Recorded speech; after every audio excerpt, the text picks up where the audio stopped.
क्या भोला आदमी है बताओ। हम पहले इसलिए बजवा लेते हैं कि अपनी बात की गारंटी नहीं होती।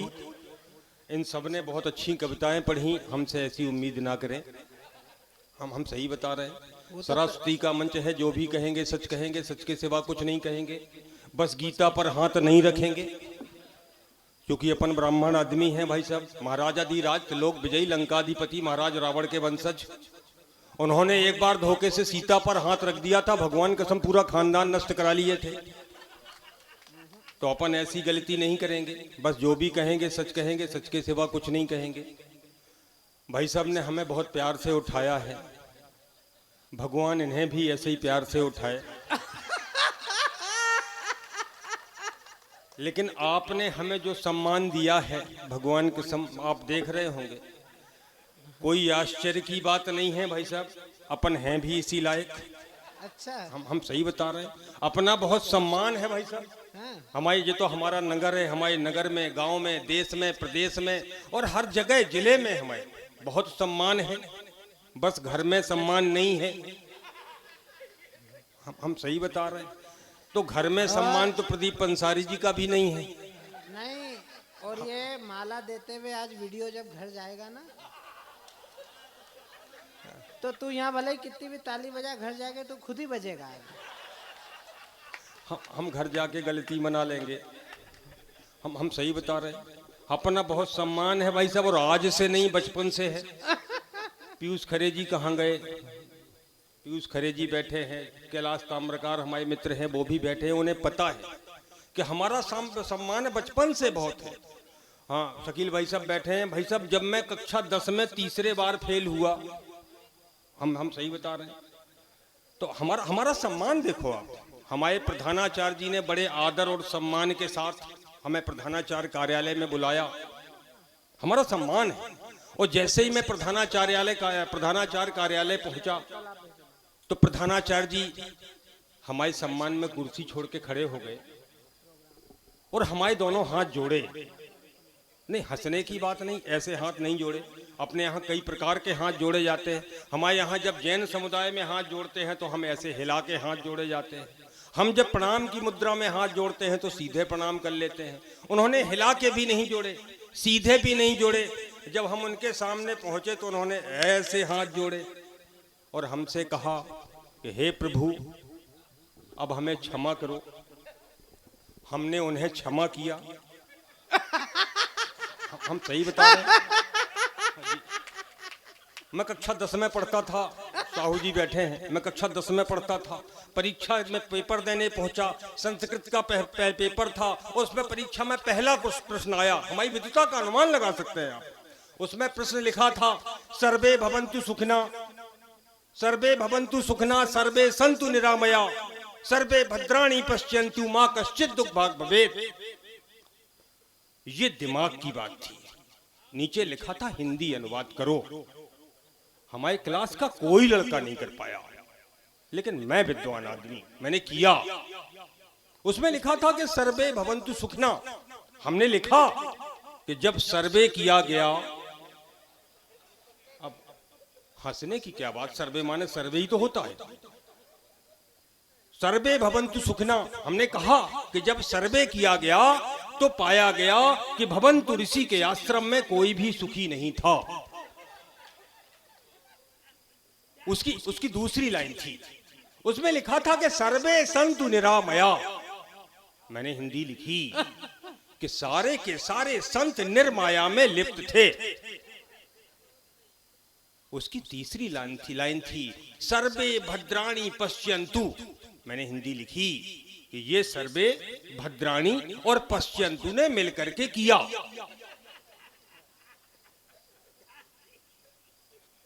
चौथी लाइन थी कि मां कश्चित् दुःख भाग् भवेत्। हमने हिंदी लिखी कि उनकी मां भी क्या कर सकती थी, जिसके भाग में ही दुख लिखा हो। हम विद्वान आदमी। आज पिटेगा भी है ये। नहीं, कोई नहीं बजा।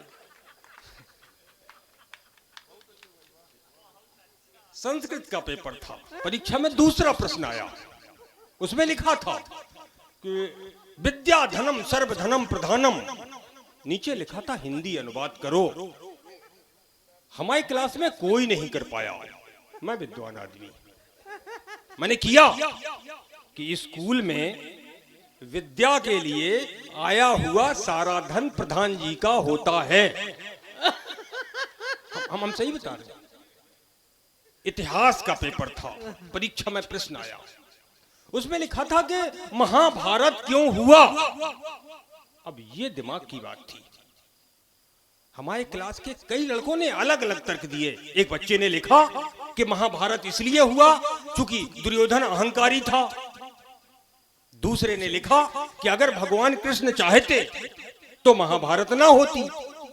तीसरे ने तो यहां तक लिख दिया कि अगर भीष्म पितामह विवाह कर लेते तो महाभारत की नौबत ही ना आती। लेकिन मैं विद्वान आदमी, पप्पू भैया, मैंने लिखा कि महाभारत इसलिए हुआ क्योंकि उस समय पुलिस नहीं थी। हम सही बता रहे हैं। अगर पुलिस होती तो 5 पांडव और 5 कौरवों को बुलाती, रात भर थाने में बिठाती, सुबह कुछ ले दे के राजीनामा करा देती, महाभारत की नौबत ही ना आती। हम सही बता रहे हैं। इतिहास का पेपर था, परीक्षा में अगला प्रश्न आया, उसमें लिखा था कि महाभारत क्यों हुआ। अब ये दिमाग की बात थी। कोई बच्चा नहीं कर पाया, मैंने किया। मैंने कहा, बोले उसने लिखा था कि महाभारत क्यों हुआ, कारण बताइए। कोई नहीं बता पाया, मैंने बताया। उसमें लिखा, सॉरी हम प्रश्न हो गए, उसमें लिखा था कि धृतराष्ट्र अंधे थे। प्रश्न था कि धृतराष्ट्र अंधे थे लेकिन उनके 100 पुत्र थे। धृतराष्ट्र अंधे थे लेकिन उनके 100 पुत्र थे। महाराज पांडु की आंखें थीं लेकिन उनके 5 ही पुत्र थे। कारण बताइए। अब कोई हमारी क्लास का बच्चा नहीं बता पाया। मैं विद्वान आदमी, मैंने कारण बताया। मैंने कहा कि आंखों वाले आदमी के पास तो और भी बहुत से काम होते हैं। हम सही बता रहे हैं।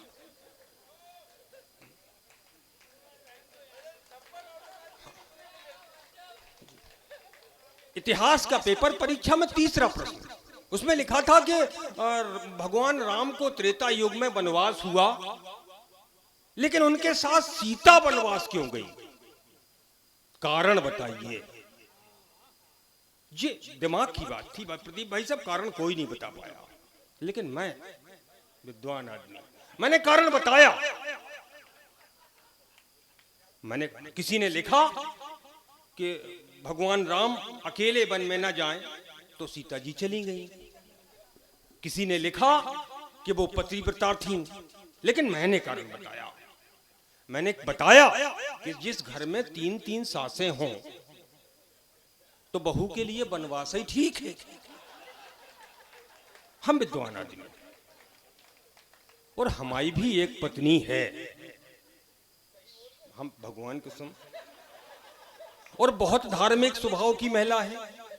मैं ये देखता हूं कि सुबह सूर्योदय से पहले रोज बिना चप्पल के मंदिर जाती है, लेकिन उधर से बिना चप्पल के आती नहीं।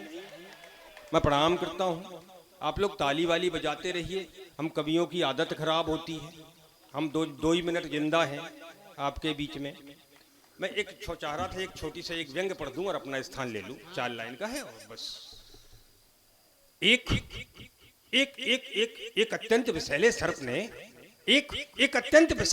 ने एक सफल राजनेता के पैर में मारा दंश। एक अत्यंत विषैले सर्प ने एक अत्यंत विषैले सर्प ने एक अत्यंत सफल राजनेता के पैर में मारा दंश। इसी दौरान सर्प के दांतों को छू गए। इसी दौरान सर्प के दांतों को छू गए नेताजी की चरण रज के कुछ अंश। इसी दौरान सर्प के दांतों को छू गए नेताजी की चरण रज के कुछ अंश। अब वो सर्प, अब आप देखिए सर्प पे क्या प्रभाव पड़ा। अब वो सर्प अपने से बड़े विषधरों के बिलों के आसपास प्रायः मंडराने लगा। अब वो सर्प अपने से बड़े विषधरों के बिलों के आसपास प्रायः मंडराने लगा और उनके तलवों पे अपनी जीभ लपलपाने लगा अपनी जीभ लपलपाने लगा। इन सब आचरणों में वो सर्प समाज में विशिष्ट होता जा रहा था। इन सब आचरणों में वह सर्प समाज में विशिष्ट होता जा रहा था। लेकिन हर 5 साल के बाद कुछ महीनों के लिए बेहद शिष्ट होता जा रहा था।